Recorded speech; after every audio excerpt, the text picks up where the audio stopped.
प्यारे बच्चों नमस्ते। बच्चों आपने पहले पार्ट का जो मैंने वीडियो बनाया था, इसी पार्ट में लोकतांत्रिक अधिकार में आपके लोकतंत्र राजनीति जो आपकी किताब है उसमें 5वां पार्ट है आपका लोकतांत्रिक अधिकार। पहला वीडियो मैंने आपको बताया, जो पहले वीडियो में मैंने आपको बताया था कि लोकतांत्रिक अधिकारों के बारे में बताया था कि लोकतांत्रिक अधिकार क्या हैं। अभी ये नहीं बताया था, आपको ये बताया था कि लोकतांत्रिक अधिकार क्या होते हैं और अधिकारों के बिना जीवन कैसे होता है। अभी ये भी आपको पूरा नहीं बता पाया कि जीवन कैसे होता है। अभी हम जीवन के बारे में चर्चा चल रही है कि लोकतांत्रिक अधिकारों के बिना जीवन कैसा होता है। तो उसमें मैंने आपको बताया था कि एक बच्चे ने प्रधानमंत्री इंग्लैंड के जो थे उस समय के, टोनी ब्लेयर जी, उनको जो है एक लेटर लिखा था, चिट्ठी लिखी थी। उम्र 9 साल थी उस बच्चे की। उसका नाम था आनस जामिल अल बन्ना। उसने अपने पिता से मिलने की इजाज़त चाहिए थी और उन्हें छोड़ने के लिए गुहार की थी। और उसने कहा था कि ये कैसे हो गया कि अमेरिका जैसे देश में जहाँ पर कि इतना बड़ा लोकतंत्र है और वहाँ पर जो है मेरे पिताजी को बगैर किसी बात के अंदर बंद किया हुआ है। तो वहाँ पर एक अंतर्राष्ट्रीय संस्था थी, अंतर्राष्ट्रीय संस्था है जो अभी आजकल भी है, अंतर्राष्ट्रीय मानवाधिकार संगठन है जो एमनेस्टी इंटरनेशनल है। उसने भी अपने अखबारों के द्वारा और सूचनाएं इकट्ठी की, तो उनको लोगों को बताया, लेकिन अमेरिका ने इन अपीलों को, दलीलों को मानने से मना कर दिया था। तो कहने का मतलब अमेरिका जैसे देश में भी, जहाँ पर कि इतना बड़ा लोकतंत्र है और जहाँ पर कहा जाता है कि लोगों की अधिकारों की सबसे ज़्यादा वहाँ पर रक्षा की जाती है, पर भी बगैर बताए दूसरे देशों से लोगों को ज़बरदस्ती उठा लिया गया और ग्वांतानामो बे जेल में बंद कर दिया गया। कारण था उसका कि सन 2000 कब अमेरिका में हमला कब हुआ था? सन 2001, 11 सितंबर 2001 में न्यूयॉर्क में जो बम धमाका हुआ था, हमला हुआ था, उसके कारण उसने जो है इन सब चीज़ों को मानने से मना कर दिया अमेरिका ने।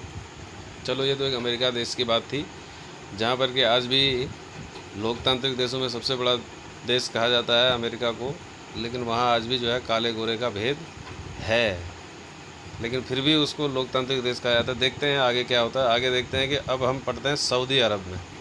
अब सऊदी अरब एक अलग देश है ना। अब वहाँ पर देखते हैं कि नागरिकों के अधिकार कैसे हैं, वहाँ पर जनता के अधिकार क्या हैं। आप लोग ये सब चीज़ें जो पढ़ रहे हैं तो ये भी देखें कि हमारे भारत में क्या है, हमें कितने अधिकार, हम कितने स्वतंत्र हैं और दूसरे देशों में लोग कैसे रह रहे हैं, जीवन उनका कैसा है। हम सऊदी अरब के बारे में पढ़ते हैं। ये बिल्कुल सही बात है, सऊदी अरब में नागरिकों के अधिकार कैसे हैं। तो देखिए, ग्वांतानामो बे जेल का जो एक उदाहरण है वो तो एक अपवाद है। किसी किसी देश में ऐसा होता है, हर बार ऐसा नहीं होता, हर जगह ऐसा नहीं होता, क्योंकि इसमें एक देश की सरकार दूसरे देश के नागरिकों के अधिकारों का उल्लंघन कर रही है। इसमें क्या हो रहा है, एक देश की सरकार यानी अमेरिका जो है दूसरे देशों से अपने देश के लोगों के अधिकारों का उल्लंघन नहीं कर रही है, वो दूसरे देशों के लोगों को पकड़ के उनके भी अधिकारों का उल्लंघन कर रही है। अब देखते हैं सऊदी अरब का उदाहरण और देखें कि वहाँ की सरकार अपने नागरिकों को कितनी आज़ादी देती है। चलो, ये तो अमेरिका का था कि ये दूसरे अपने देश के लोगों के साथ तो जो कर रहा था ठीक ही कर रहा था या गलत कर रहा था, जो भी है, लेकिन उसने, अमेरिका ने दूसरे देशों के लोगों को भी ज़बरदस्ती अपने जेल में बंद कर दिया। ठीक, अब सऊदी अरब की बात करते हैं। सऊदी अरब अपने नागरिकों के साथ क्या करता है, विदेशियों के साथ नहीं बल्कि अपने नागरिकों के साथ क्या करता है, देखते हैं। सऊदी अरब में एक वंश का शासन चलता है और राजा या शाह बोलते हैं वहाँ पर, शाह को चुनने या बदलने में लोगों की कोई भूमिका नहीं होती। यानी कि राजा का बेटा राजा, राजा का बेटा राजा, राजा का बेटा राजा, शाह का बेटा शाह, शाह का बेटा शाह। वहाँ पर कोई चुनाव नहीं, चुनाव इनको बदलने के लिए कभी नहीं होगा, इसी का शासन चलेगा वहाँ पर। वहाँ राजा का शासन है सऊदी अरब में। लेकिन सऊदी अरब में शाह जो हैं, वहाँ के जो राजा हैं, वही विधायिका और कार्यपालिका के लोगों का चुनाव करते हैं, वही चुनते हैं सबको। कार्यपालिका और विधायिका जो मंत्री, जो संतरी हैं, जो हमारे यहाँ के जो चुन के जाते हैं, वो सब वहाँ का राजा चुनता है। जजों की नियुक्ति भी शाह करते हैं, यानी कि वहाँ का राजा करते हैं, और वे उनके फैसलों को पलट भी सकते हैं। जो जज ने वहाँ पर फैसला दे दिया, वो उसको वहाँ पलट भी सकते हैं। और हमारे यहाँ कुछ ऐसा हो गया, हाहाकार मच जाता है, या दूसरे देश में आता है, लेकिन वहाँ पर ऐसा कुछ नहीं है। वहाँ पर राजा और शाह के खिलाफ कोई नहीं जा सकता। लोग कोई राजनीतिक दल या संगठन नहीं बना सकते वहाँ पर। हमारे यहाँ जैसे BJP, Congress, Samajwadi party, Bahujan Samaj party, आप, बहुत सारी पार्टियाँ हैं, लेकिन सऊदी अरब में कोई राजनीतिक दल और कोई संगठन नहीं बना सकते। और वहाँ की मीडिया, जो हमारे टीवी में जो इतने सारे समाचार चैनल हैं, शाह की मर्जी के खिलाफ कोई भी खबर नहीं दे सकती। बात समझ में आ रही? वहाँ की मीडिया भी शाह की मर्जी, हमारे यहाँ की मीडिया आप देखते हैं रोज़ चैनलों में इतने भयंकर भयंकर समाचार सुना जाते हैं कि कई बार तो डर लगता है, लेकिन मीडिया शाह की मर्जी के खिलाफ सऊदी अरब में कोई खबर नहीं दे सकती। हमारे यहाँ की खबरें कई बार फेक न्यूज़ भी होती हैं, लेकिन वहाँ पर कोई ऐसी खबर नहीं आएगी, कोई गलत खबर या ऐसी वैसी खबर, उसके शाह की मर्जी के बगैर कोई खबर नहीं। वहाँ पर कोई धार्मिक आज़ादी नहीं है। सऊदी अरब में कोई धार्मिक आज़ादी नहीं है। हमारे भारत में धार्मिक आज़ादी है, आगे आप पढ़ेंगे, भारत में धार्मिक आज़ादी है, लेकिन सऊदी अरब में धार्मिक आज़ादी नहीं है।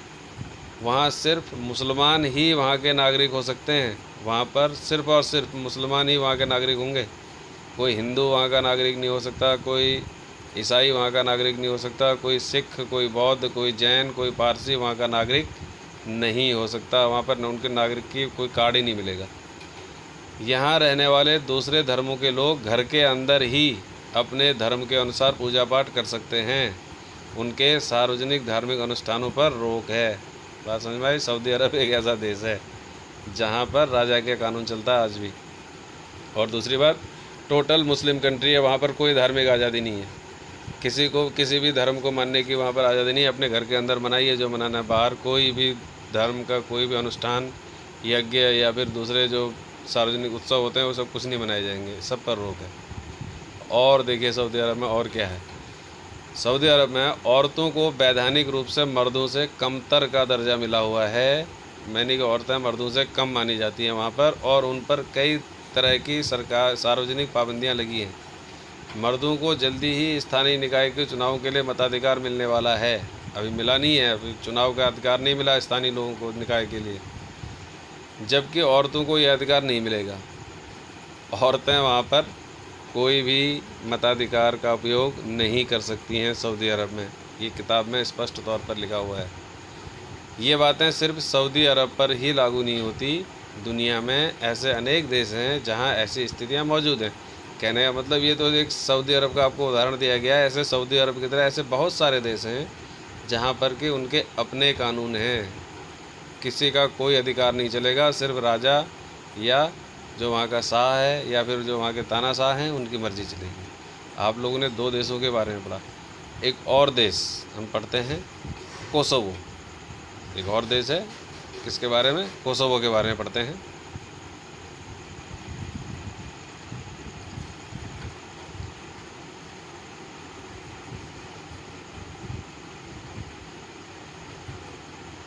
कोसोवो, आप ये सोच सकते हैं कि ये चीज़ें सिर्फ राजशाही में ही चल सकती हैं और चुनी हुई सरकार वाली शासन व्यवस्था में ऐसा नहीं होगा, पर कोसोवो की इस कथा पर गौर करते हैं। कोसोवो एक यूगोस्लाविया का एक प्रांत था जो अब टूटकर अलग हो गया। ये यूरेशिया में पड़ता है, यूरोप और एशिया के बीच में है। इस प्रदेश में अल्बानियाई लोगों की संख्या बहुत ज़्यादा थी, पर पूरे देश के लिहाज से सर्ब लोग बहुसंख्यक थे, सर्ब जाति है, ये ज़्यादा लोग थे। उग्र सर्ब राष्ट्रवाद के वक्त मिलोसेविक ने यहाँ के चुनाव में जीत हासिल की। ठीक हो गया, मिलोसेविक ने वहाँ पर चुनाव में जीत हासिल की और उनकी सरकार ने कोसोवो के अल्बानियाई लोगों के प्रति बहुत ही कठोर व्यवहार किया। उनकी इच्छा थी कि देश पर सर्ब लोग रहें, अल्बानियाई नहीं। जैसे सऊदी अरब में सिर्फ मुसलमान लोगों को नागरिकता थी, वैसे ही इस देश में कोसोवो में ये कह दिया कि अल्बानिया के लोगों के का ही नियंत्रण हो। सर्ब नेताओं का मानना था कि अल्बानियाई लोगों जैसे अल्पसंख्यक या तो देश छोड़कर चले जाएं या सर्बों का प्रभुत्व स्वीकार कर लें। ये बात थी कि या तो देश छोड़ के चले जाएं या फिर जो हम कह रहे हैं वो करें।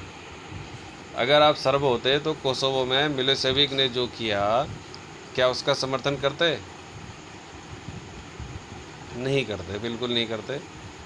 सर्ब लोगों का प्रभुत्व कायम करने की उनकी योजना क्या सर्ब लोगों के वास्तविक हित में थी? नहीं थी। इस बात में तो हम कहेंगे लोकतांत्रिक होने के कारण नहीं कहेंगे, नहीं थी। लेकिन अब वो उनके देश के अपने अपने कानून हैं, उन लोगों ने अपने हिसाब से किया कि भाई हमारे देश में सिर्फ अल्बानियाई लोग रहेंगे, सर्ब लोग नहीं रहेंगे। सर्ब लोग यहाँ से सर्ब लोग ही यहाँ पर रहेंगे और अभी अल्बानियाई जो कम लोग हैं ये लोग यहाँ पर इस देश में नहीं रहेंगे और ये लोग देश छोड़कर या तो चले जाएं या फिर हमारे सर्बों का जो है, सर्ब जो जनजाति है उसकी प्रभुत्व, उसके जो राजकाज है उसको स्वीकार करें।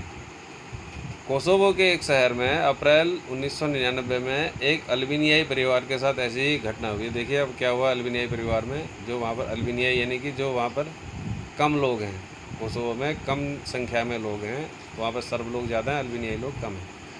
74 वर्षीय बतीसा होक्सा अपनी रसोई में अपने 77 वर्षीय पति इजेत के साथ बैठी आग ताप रही थी। ठीक है, बैठे हुए थे, वो आग सेक रहे थे।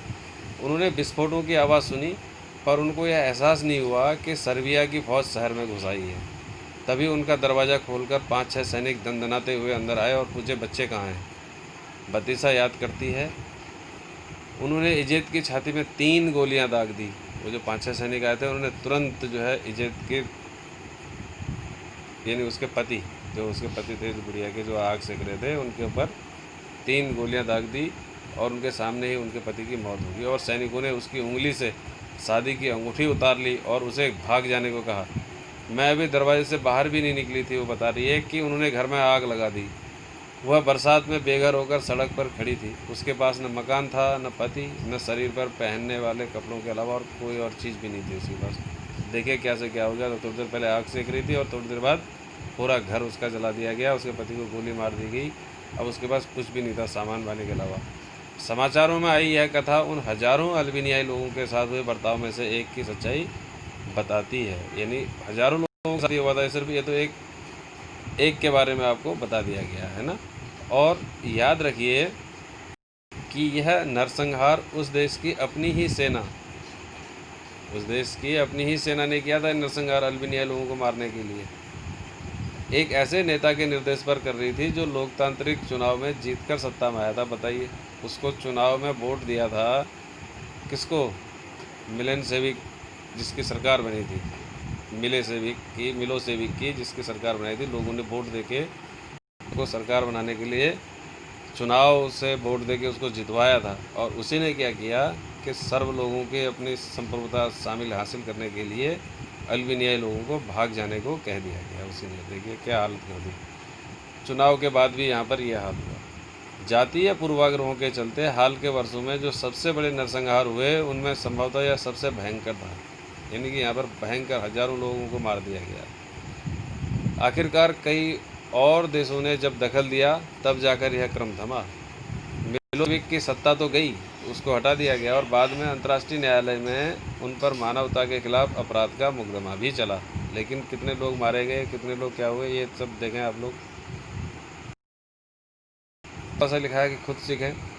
कोसोवो की बतीसा जो लेडी थी की तरफ से 1984 के सिख विरोधी दंगों या 2002 के गुजरात दंगों में वैसी स्थिति झेलने वाली किसी महिला के नाम एक पत्र लिखिए।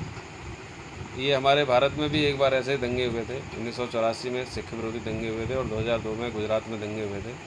इसके बारे में आप लोग नेट में देख सकते हैं। सऊदी अरब की महिलाओं की तरफ से संयुक्त राष्ट्र महासचिव के नाम एक ज्ञापन लिखिए। यानी सऊदी अरब की महिलाएं जो हैं, जिनको वोट देने का अधिकार नहीं है और महिलाओं की जो अधिकार हैं वो पुरुषों से कम है, इसके बारे में संयुक्त राष्ट्र के जो महासचिव हैं उनको एक लेटर लिखना है उन महिलाओं की तरफ से कि हमको भी ये अधिकार दिया जाए। तो ये आप लोग लिख सकते हैं। देखते हैं थोड़े से प्रश्न और अगर इस पार्ट में से उठते हैं कि हम कहाँ तक पहुँचे और हमने क्या सीखा और कितना सीखा, है ना। फिर हम पढ़ेंगे कि लोकतंत्र में अधिकार क्या होते हैं। अब देखिए, अधिकार विहीन इन 3 देशों के बारे में हमने पढ़ा। अमेरिका के बारे में और किसके बारे में पढ़ा? कोसोवो के बारे में जो यूगोस्लाविया में है, और हमने पढ़ा सऊदी अरब के बारे में। और हम भारत में रहते हैं। हम कहाँ रहते हैं? भारत में। इन 3 देशों के बारे में पढ़ा और हम अपने भारत से अगर इसकी तुलना करें, आप लोग देख सकते हैं कि हम कहाँ हैं और वो देश कहाँ हैं। वो देश जहाँ पर चुनी की सरकारें थी, वो देश जहाँ पर राजा का शासन था, वो देश जहाँ पर सबसे बड़ा लोकतांत्रिक देश कहा जाता है, उन देशों में भी ये हाल होता है। लेकिन हमारे देश में हमें कैसे अधिकार हैं, ये भी हम पढ़ेंगे अभी। ठीक, तो अधिकार विहीन जीवन के इन तीनों मामलों से मिलते जुलते उदाहरण भारत से भी दें। बिल्कुल देंगे, भारत से भी देंगे। भारत में भी हम ये उदाहरण समझेंगे। अब ये उदाहरण निम्नलिखित में से हो सकते हैं, जैसे पुलिस हिरासत में हिंसा की अखबारी खबरें। कई बार अखबारों में आता है कि पुलिस की हिरासत में ये कैदी या फिर ये व्यक्ति या जो भी है, वहाँ पर हिंसा हुई है, उस व्यक्ति के साथ मारपीट हुई है या फिर उस व्यक्ति की हत्या हुई है, जो भी हुआ है, ये अखबारों में खबरें आती हैं, भारत में आती हैं, सऊदी अरब में नहीं आती हैं। सऊदी अरब में तो राजा का शासन चलता है। भारत में तुरंत खबर आ जाती है पुलिस हिरासत में क्या हो रहा है, दूसरे दिन तुरंत खबर आ जाएगी। भारत का देश है ये, यहाँ इतने बड़े अधिकार हैं, देख लीजिए कि अखबारों में आ जाता है तुरंत। उन देशों में जब राजा चाहेगा, जब वो लोग चाहेंगे तभी अखबार में आएगा, वरना अखबार में आएगा भी नहीं। भूख हड़ताल पर जाने वाले कैदियों को ज़बरदस्ती खाना खिलाने की अखबारी रपट। भूख हड़ताल पर जाने वाले कैदियों को ज़बरदस्ती खाना खिलाया गया वहाँ अमेरिका में, है ना। हमारे देश में क्या होता है, जब भूख हड़ताल होती है तो भूख हड़ताल होती है तो हमारे यहाँ से कोई मंत्री या फिर कोई बड़े लेवल के व्यक्ति जाते हैं, उससे हाथ जोड़ते हैं और उससे मान विनती करते हैं कि भाई साहब भूख हड़ताल अपनी खोल दीजिए और आपकी जो समस्याएं हैं हम उन समस्याओं का समाधान करने की कोशिश करेंगे। इस तरीके से हमारे यहाँ भूख हड़ताल हटाई जाती है। लेकिन वहाँ ज़बरदस्ती खाना खिलाया जाता है, नाक से खाना डाल दिया जाएगा, इस तरीके का। और हमारे देश में आप लोग देखिए क्या होता है, देख ही रहे हैं आप लोग। हमारे देश में बहुत अच्छा संविधान का पालन होता है, लोकतांत्रिक देश है हमारा देश। हमारे देश में हर चीज़ की स्वतंत्रता है, हर व्यक्ति की मानवता है। हमारे देश के किसी भी हिस्से में जाति हिंसा ये तो ज़्यादातर होती रहती है, कहीं न कहीं हर देश में होती है, तो हमारे देश में भी कहीं कहीं जाति हिंसा हो जाती है। जैसे कि अभी हम बात करते हैं दिल्ली दंगा हो गया था, है ना, वैसे ही वहाँ पर आपके ऐसे दंगे होते रहते हैं।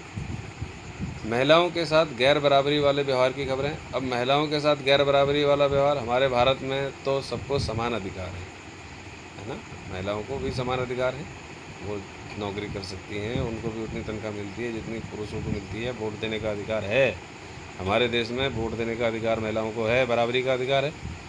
फिर इन मामलों और भारतीय मामलों के बीच समानता और अंतरों की सूची बनाएं। यह ज़रूरी नहीं है कि प्रत्येक मसले के लिए आप ठीक उसी तरह का भारतीय उदाहरण दें। ज़रूरी नहीं है कि जो दूसरे देशों में हो रहा है हमारे देश में हो रहा है तो हम उसका भी उदाहरण वैसे ही देते हैं, ऐसा नहीं है। हमारे देश में जो अच्छा हो रहा है हमें उसके भी उदाहरण देने हैं, ठीक। अब हम पढ़ेंगे, अब तक हमने पढ़ा अधिकारों के बिना जीवन कैसा होता है, वो हमने तीनों देशों में देखा, अधिकारों के बिना उन लोगों का जीवन कैसा था, और हमने अपने भारत देश से भी थोड़ी बहुत तुलना की, नीचे जो प्रश्न थे वो देखे। अब हम पढ़ेंगे लोकतंत्र में अधिकार। क्या पढ़ेंगे?